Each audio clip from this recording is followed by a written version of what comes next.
sahabat bahasa, selamat datang di channel YouTube MGMP Bahasa Indonesia. Di sini, sahabat bahasa memirsa pembahasan soal-soal bahasa Indonesia tingkat SMP dan MTS. Sebelum pembahasan, silakan untuk mengeklik tombol subscribe dan like. Silakan pula untuk memberikan komentar positif agar channel ini dapat terus berkembang dan membagikan konten-konten bermanfaat untuk sahabat bahasa.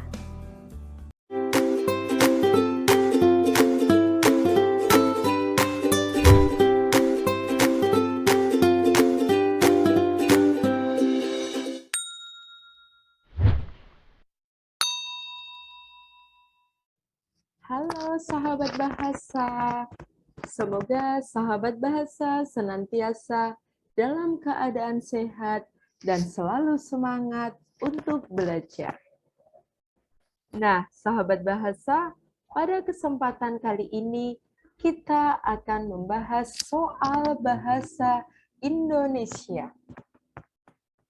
Soal yang akan kita bahas yaitu mengenai melengkapi bagian rumpang. Ada 3 tipe soal mengenai melengkapi bagian rumpang. Untuk tipe soal yang pertama, ada indikator yang berbunyi melengkapi paragraf. Nah, untuk tipe soal seperti ini, silahkan sahabat bahasa bisa membaca pertanyaannya terlebih dahulu. Kita bisa melihat pertanyaannya di sini berbunyi, kalimat yang tepat untuk melengkapi paragraf tersebut adalah titik-titik. Nah, kita bisa tahu nih, berarti yang ditanyakan adalah kalimat. Kita diminta mencari kalimat yang tepat untuk melengkapi paragraf. Jadi di sini sahabat bahasa bisa melihat ada sebuah paragraf dan ada satu kalimat yang dirumpangkan atau dikosongin. Nah, kita bisa menemukan kalimat tersebut ada di kalimat kedua. Ini ya. Setelah kita menemukan, kita bisa membaca paragrafnya. Di sini kalimat pertama berbunyi, Teras Malioboro merupakan tempat baru bagi para pedagang kaki lima atau PKL Malioboro. Kemudian paragraf kedua dirumpangkan. Kita lanjut ke bagian yang kalimat ketiga. Mohon maaf tadi kalimat yang kedua gitu ya. Kalimat ketiganya berbunyi Teras Malioboro 1 berlokasi di gedung X Bioskop Indra. Tepatnya berada di seberang Pasar Beringharjo.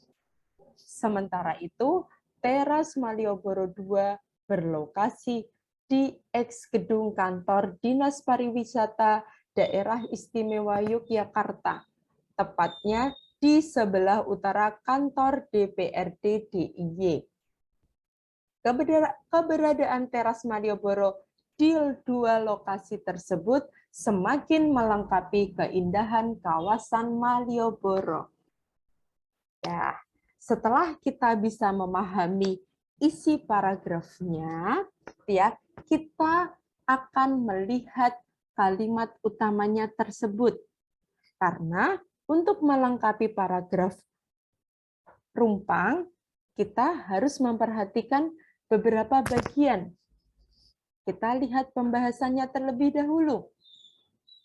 Nah, di sini ada pembahasan yang berbunyi melengkapi paragraf yang rumpang dengan kalimat harus memperhatikan keterpaduan paragraf. Jadi, masing-masing kalimatnya di sini harus padu atau harus berkaitan satu sama lain gitu ya.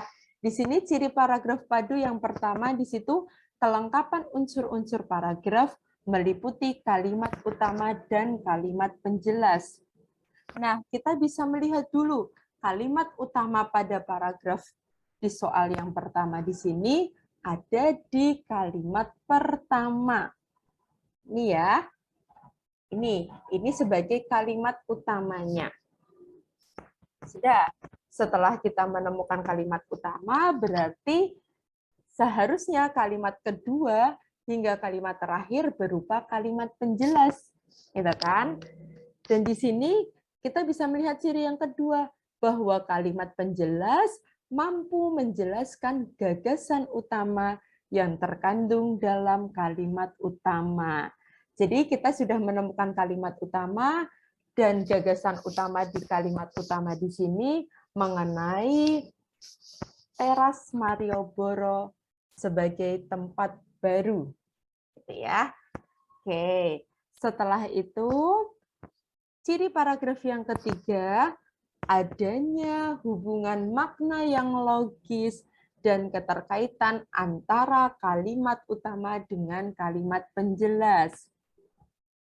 Nah, setelah kita tahu ciri-ciri paragraf padu, kita bisa langsung menemukan kira-kira kalimat yang tepat untuk melengkapi paragraf rumpang tersebut ada di bagian yang mana nih? Ada di pilihan jawaban yang mana? Gitu kan? Di sini kita bisa melihat kalimat utamanya, teras Malioboro merupakan tempat baru bagi para pedagang kaki lima atau PKL Malioboro. Nah, tadi yang menjadi gagasan utama adalah tempatnya, gitu ya, tempat baru bagi para pedagang kaki lima. Nah, di sini ngomongin tentang tempat. Sudah nih. Nah, karena kalimat kedua dirumpangkan, kita bisa melihat kalimat yang ketiga. Karena kalimat rumpang itu nanti kita bisa mengaitkan kalimat sebelum dengan kalimat sesudahnya. Atau harus padu antara kalimat utama dengan beberapa kalimat penjelas. Gitu ya. Oke, kalimat ketiganya, teras Malioboro 1 berlokasi di gedung X Bioskop Indra, tepatnya di seberang Pasar Beringharjo, dan seterusnya. Kalimat ketiga juga masih membahas tentang lokasinya, lokasi teras Malioboro kedua. Begitupun kalimat yang terakhir, menjelaskan tentang kedua lokasi tersebut. Nah, ketika kita bisa melihat bahwa kalimat kedua di sini menjelaskan tentang lokasinya juga, gitu ya, atau kalimat yang pertama tadi tentang tempat, tempat sama lokasi itu sama, gitu ya, memiliki makna yang sama. Nah, kita bisa melihat nih, kira-kira kalimat yang tepat di paragraf di kalimat kedua itu yang mana, gitu kan? Kita lihat yang A, tiap PKL mendapatkan luas tempat yang berbeda sesuai kebutuhan. Nah, di sini betul membahas tentang tempat, tapi tidak membahas tentang luasnya. Jadi yang menjadikan pilihan jawaban A salah ini karena membahas tentang luasnya. Sedangkan kita bisa melihat bahwa kalimat ketiga di sini tidak membahas tentang luasnya. Meskipun sama-sama membahas tentang tempat atau lokasinya. Ya, kalimat untuk yang pilihan jawaban yang berikutnya yang B, kedua lokasi teras Malioboro ini didesain dengan apik dan kekinian. Nah, di sini benar ngomongin tentang lokasinya, gitu kan? Kedua lokasi. Nah, lokasinya di sini sudah benar, tetapi yang menjadikan salah di sini karena malah membahas tentang desainnya, gitu kan? Sedangkan kita bisa tahu bahwa yang disampaikan di sini adalah lokasinya atau tempatnya itu berada di mana saja, gitu kan? Nah, berikutnya yang C. Lokasi teras Malioboro membuat pengunjung semakin nyaman. Nah, di sini ya benar, sama-sama membahas tentang lokasi juga, tapi yang membuat pilihan jawaban C ini salah atau tidak tepat karena malah menjelaskan tentang kenyamanan tempatnya. Itu ya yang menjadikan salah untuk pilihan jawaban yang C. Jadi, pilihan jawaban yang tepat ada di pilihan jawaban yang D, yaitu teras Malioboro ini dibagi menjadi dua lokasi yang berbeda. Ini ya. Kenapa dua lokasi yang berbeda? Di sini tadi benar membahas tentang lokasi. Karena ini, kan, lokasi yang berbeda. Berbedanya itu mana?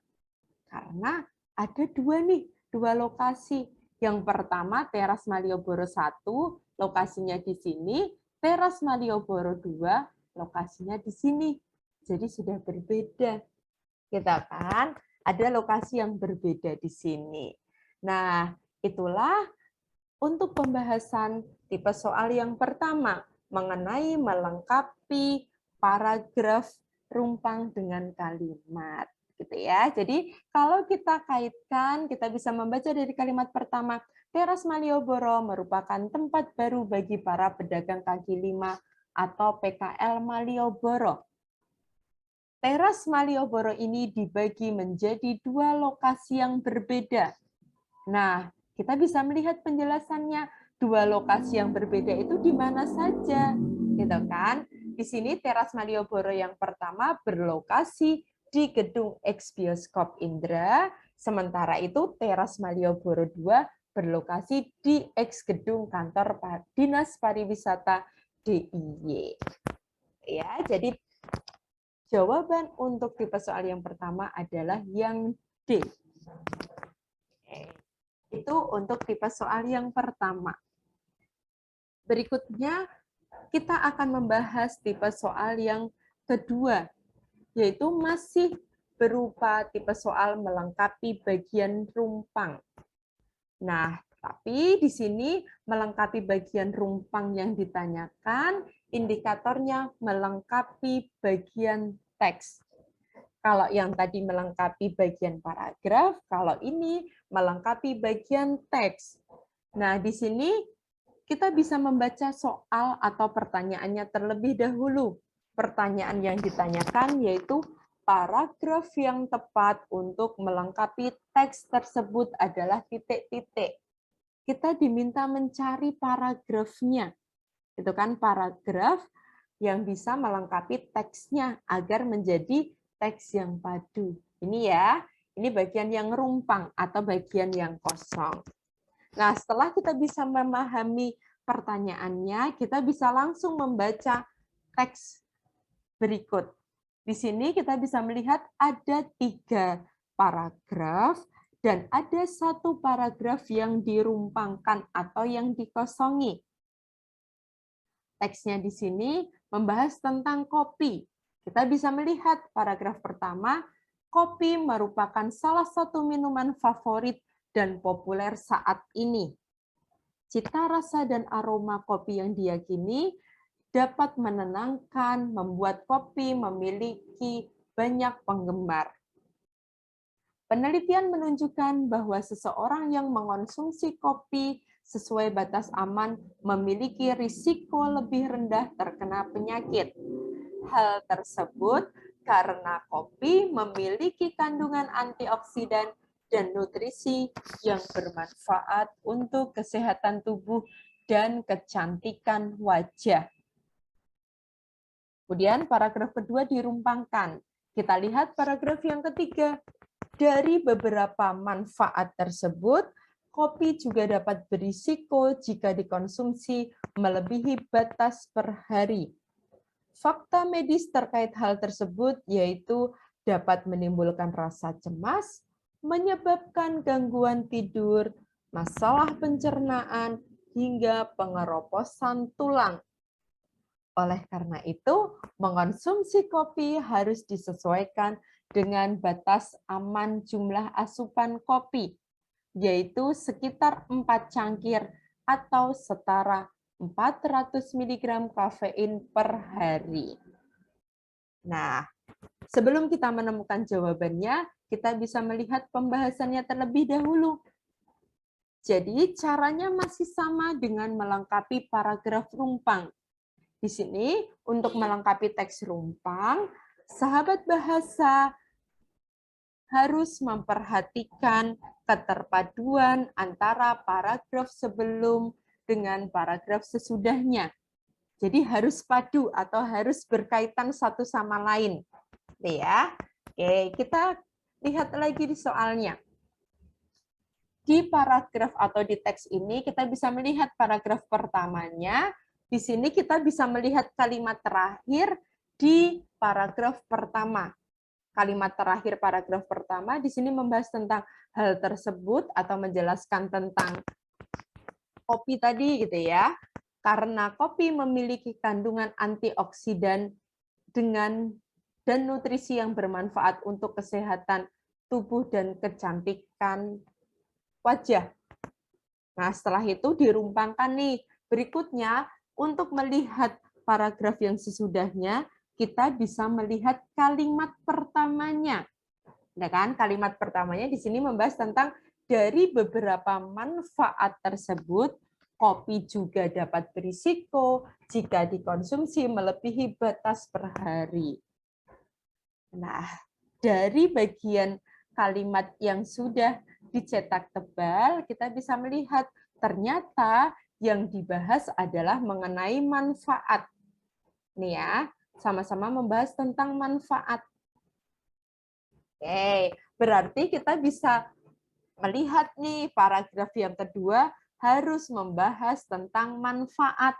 Manfaat apa? Ya manfaat untuk ini ya, kesehatan tubuh dan juga kecantikan wajah. Harus membahas tentang ini. Kita kan? Oke, kita lihat untuk pilihan jawaban yang pertama. Pilihan jawaban yang pertama di sini kopi bisa meningkatkan kewaspadaan dan konsentrasi, tetapi tidak berdampak langsung pada kreativitas seseorang. Di sini bisa membahas tentang manfaat. Kita lihat kalimat kedua. Selain itu, penelitian lain juga menyebutkan bahwa kopi tidak memiliki manfaat pada kinerja otak.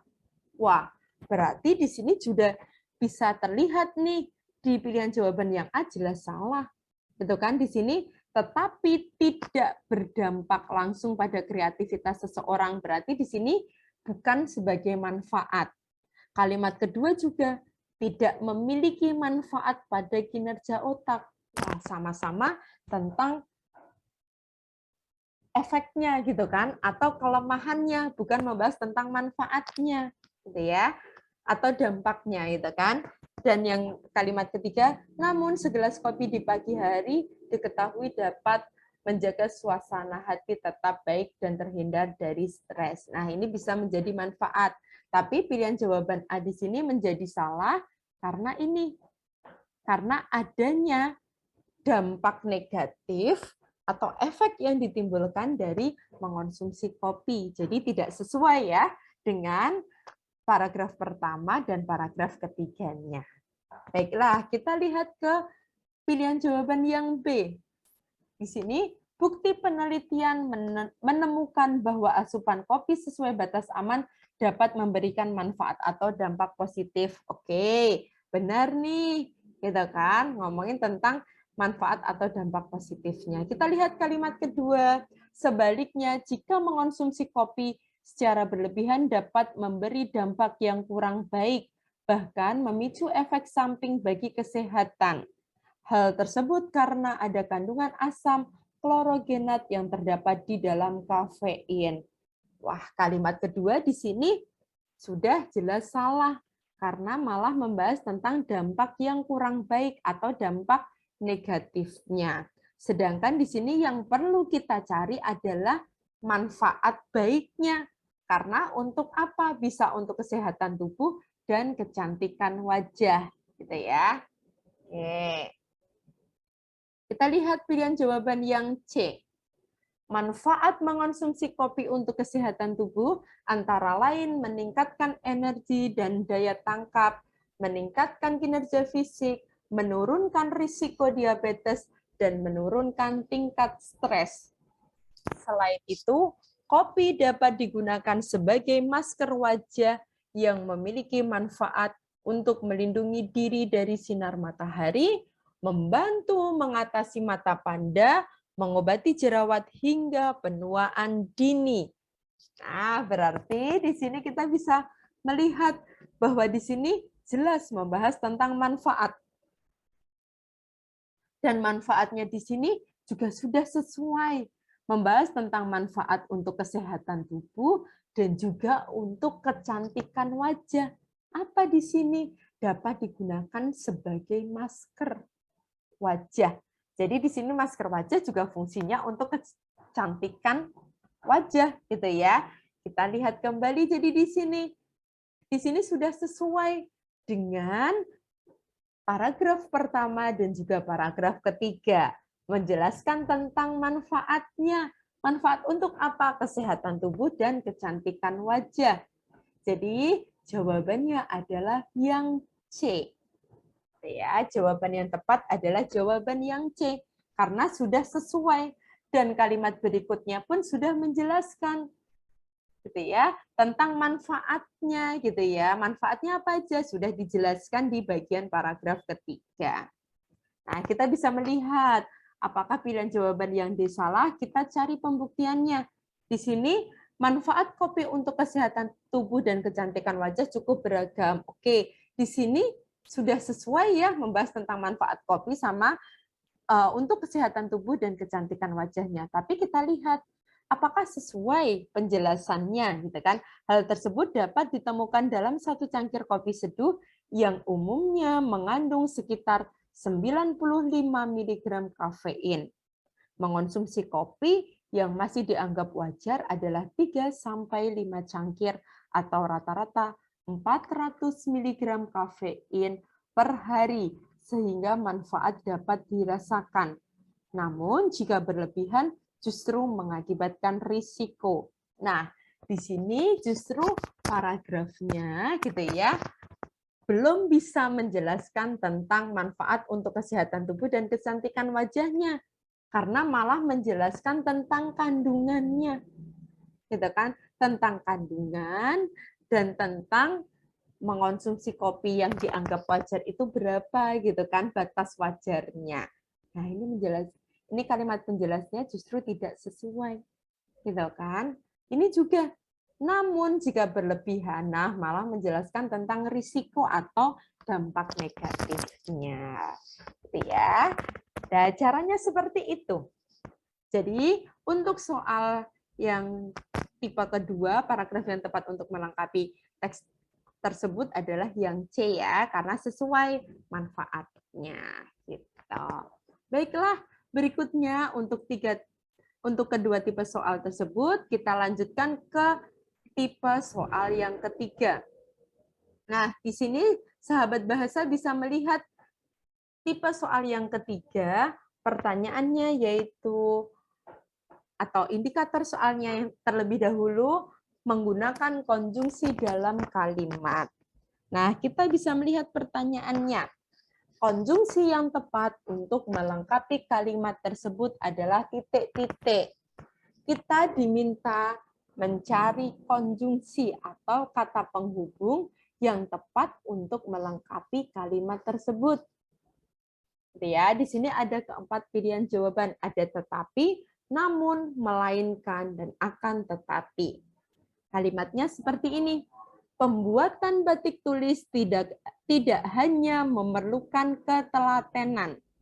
Titik-titik-titik juga sebagai teknik untuk menghasilkan batik yang berkualitas. Nah, kita bisa melihat berarti diminta melengkapi bagian rumpangnya berupa konjungsi ya, yang sudah diwarnai kuning di sini. Nah, kita lihat pembahasannya dulu. Karena di sini kita diminta mencari konjungsi berupa konjungsi pertentangan yang menyatakan hubungan pertentangan. Dan jika kita lihat di masing-masing pilihan jawaban antara A, B, C, dan D, di sini keempat-empatnya merupakan konjungsi yang menyatakan hubungan pertentangan. Lalu, mana jawabannya? Nah, kita lihat pembahasannya terlebih dahulu. Pembahasannya untuk konjungsi atau kata penghubung yang menyatakan hubungan pertentangan itu meliputi dua hal. Yang pertama, konjungsi intrakalimat, dan di sini ada dua konjungsi intrakalimat. Yang pertama di sini ada tetapi, dan konjungsi intrakalimat yang kedua ada melainkan. Jadi di sini intrakalimat itu berada di dalam satu kalimat. Jadi di sini anggap saja ada sebuah kalimat gitu ya. Ada sebuah kalimat dan ada bagian konjungsinya, konjungsi tetapi di sini. Gitu ya. Jadi ada sebuah kalimat bla bla bla, koma, tetapi bla bla bla, titik. Begitupun yang berikutnya, bla bla bla, koma, melainkan bla bla bla, titik. Gitu ya. Nah, kita bisa tahu gitu ya, karena di sini tadi pertanyaannya melengkapi kalimat. Berarti kalau melengkapi kalimat antara yang pertama atau yang kedua untuk konjungsi intrakalimatnya. Gitu kan? Antara tetapi atau melainkan. Nah, kira-kira yang mana? Karena keduanya harusnya bisa gitu kan? Karena di sini konjungsinya intrakalimat gitu ya. Oke, sebelum nanti kita menemukan jawaban, kita lihat dulu bahwa ternyata di pilihan jawaban yang B dan D di sini juga menyatakan hubungan pertentangan. Tapi untuk konjungsi antar kalimat atau untuk menghubungkan kalimat yang satu dengan kalimat lainnya atau kalimat sebelum dengan kalimat sesudahnya gitu ya. Oke, di sini untuk konjungsi antar kalimat di sini ada dua. Jadi ada sebuah kalimat titik, kemudian di kalimat berikutnya ada konjungsinya. Di sini bisa menggunakan namun, bisa akan tetapi. Gitu ya. Jadi antar kalimat itu untuk menghubungkan kalimat yang satu dengan kalimat yang lain atau kalimat sebelum dengan kalimat sesudahnya. Nah, baiklah, kita kembali lagi ke pertanyaannya. Konjungsi yang tepat untuk melengkapi kalimat tersebut adalah titik-titik. Kemungkinan jawabannya antara A atau yang C. Gitu kan? Hanya ada dua kemungkinan jawabannya. Tapi kira-kira yang mana? Nah, kita lihat bahwa di sini ada konjungsi korelatif. Konjungsi korelatif itu digunakan untuk menghubungkan bagian kalimat setara yang berpasangan. Jadi sudah ada pasangannya nih. Tidak bisa kalau kita balik atau kita ubah. Kita bisa melihat pasangan yang pertama. Di sini pasangan yang pertama menggunakan kata tidak dengan tetapi. Itu ya, tidak dengan tetapi. Nah, yang kedua di sini pasangan yang kedua dengan kata bukan dan juga konjungsi melainkan. Nah, itu ya. Kita lihat lagi. Nah, kira-kira yang mana? Pasti ini kalimatnya menggunakan konjungsi korelatif gitu kan, yang menghubungkan bagian kalimat setara yang berpasangan. Kira-kira yang mana? Gitu kan? Nah, di sini kita lihat, oh, ternyata di kalimat ini ada kata tidak. Oke, ada kata tidak di sini. Nah, kalau ada kata tidak, seperti dengan pembahasannya tadi, gitu ya. Dengan konsepnya tadi, kalau tidak berarti di sini jodohnya atau konjungsi korelasinya yaitu tetapi, gitu ya. Jadi jawabannya adalah yang A. Jadi kalau kita menjawab yang melainkan salah. Meskipun di sini sama-sama konjungsi intrakalimat, tapi tidak sesuai konjungsi korelatifnya. Kan? Karena kalau yang melainkan kita bisa menggunakan kata bukan. Ya, seperti contoh berikut. Acara itu nih bukan hanya menampilkan kesenian kontemporer saja, melainkan, nah ini ya, melainkan pertunjukan musik-musik tradisional dari berbagai daerah. Nah, jadi untuk jawaban tipe soal yang ketiga, untuk melengkapi kalimat rumpang dengan konjungsi, yaitu jawabannya yang tepat adalah yang A. Sesuai dengan pembahasan atau konsepnya tadi. Ya, karena ada kata tidak, pakainya konjungsi tetapi. Jika konjungsi korelatifnya di situ menggunakan kata bukan, ya konjungsinya nanti menggunakan melainkan. Seperti itu ya, sahabat bahasa. Baiklah, itu tadi untuk pembahasan soal bahasa Indonesia mengenai melengkapi bagian rumpang. Nah, semoga pembahasan soal bahasa Indonesia pada kesempatan kali ini bisa memberikan manfaat untuk sahabat bahasa dan bisa menambah ilmu untuk sahabat bahasa dalam belajar bahasa Indonesia. Terima kasih untuk sahabat bahasa yang sudah menyaksikan pembahasan soal bahasa Indonesia pada kesempatan kali ini. Semoga kita bisa berjumpa pada kesempatan berikutnya. Sekian dari saya, terima kasih dan tetap semangat untuk belajar. Nah, sahabat bahasa, itulah pembahasan soal-soal pada kesempatan ini. Kamu sudah selesai memirsa pembahasan soal-soal bahasa Indonesia tingkat SMP dan MTS. Semoga dengan memirsa ini, sahabat bahasa dapat meningkat pengetahuannya dan dapat mengerjakan soal-soal ujian dengan benar. Sampai jumpa pada pembahasan soal-soal lainnya hanya di channel YouTube MGMP Bahasa Indonesia. Teruslah semangat belajar. Generasi bangsa Indonesia, cinta bahasa Indonesia.